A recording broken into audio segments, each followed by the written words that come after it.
Hi everybody, this video here is going to discuss tier pricing and how it works. Tier pricing, when you first start off using it, might come off as a little bit confusing, but once you start using it, it actually makes sense. The purpose of tier pricing is to be able to take a large group of customers and set them to one tier. So any product that's assigned to that tier, that's going to be the respective price that's going to be billed for that particular location. So the first thing that I'm going to do is I'm going to go into the product list. I'm going to go operations and products, and let's say I'm going to go pick this. I'll pick this 10-pound bag. So you can see right here the tier price of a 10-pound bag for tier 1 is $2.60.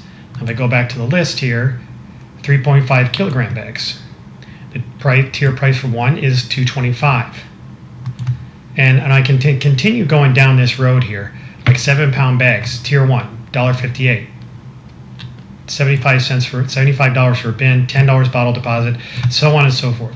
So if a customer is set to tier number 1, that's the price they're going to pay for those products.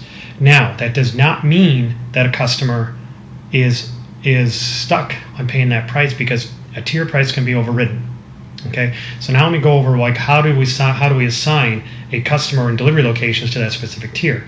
So what I'm going to do is I'm going to go on my customer list here, and I'm going to pick a chain account. So I'll just pick Dave's.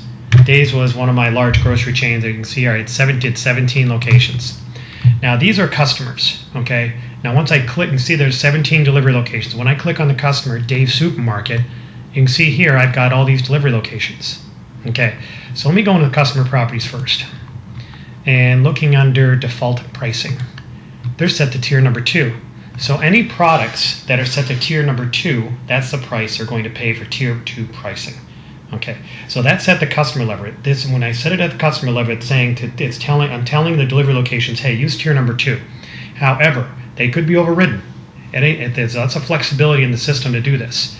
So they're set to tier number 2. So if I click on locations, and I click on Dave's number 4. Now here, let's go to the pricing tab first. Now you can see right here it says inherit from the customer. The customer tier price is 2. Okay, but I could still override the tier right here and set it to a totally different tier if I wanted to. That doesn't happen very often. Typically it's inherit from the customer, period, done. But you can override it and set it to a totally different tier. Okay, and you can see right here there's other options here on the pricing tab, printing receipts, print sell price in the receipts, retail price, so on and so forth, and of course setting the surcharges. Now we know that this customer is going to be paying tier 2 price. Okay, that's how they're assigned. They're good to go. Let's go to the products tab. You can see right here the tier 2 price for a 7-pound bag, 77 cents. 20-pound bag, $2.25. If I click on it, you can see right there, hey, it's picking up the tier 2 price right there, but it can be overridden. So if I choose right here to override, and I say, you know what, this one customer, 7-pound bags, they own their own equipment, I'm going to give them a discount. I'm going to charge them 75 cents. You can see right there it's been overridden. And for this customer, even though they're on tier 2, their tier price has been overridden to 75 cents. Okay, so that's how you go about assigning tiers and how they kind of work. Now there's plenty of reports in our system that kind of give you an idea about tiers. So if I can click on reports here, and first thing I'll do is I click on products. You can see there's tons of reports in Cool Running software. Current pricing for tier. If I run this report, here's all my products, and here's the current tier prices for all of them. And you can see right there, there's the child products that I put in. In fact, I think I'm going to do a little adjustment on that too. All right, and so going back to my view reports list again, and current days on current price, tier pricing for locations. That's another good one. Okay, now this is telling me, well, who's on what specific tier. Here's tier number 1's right there for the 10-pound block. Who's selling it? And I can see right here it's telling me who's on tier 1 and also who's been overridden in tier 1.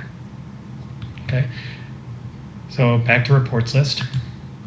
Okay, now under the customers we also have current pricing for tier.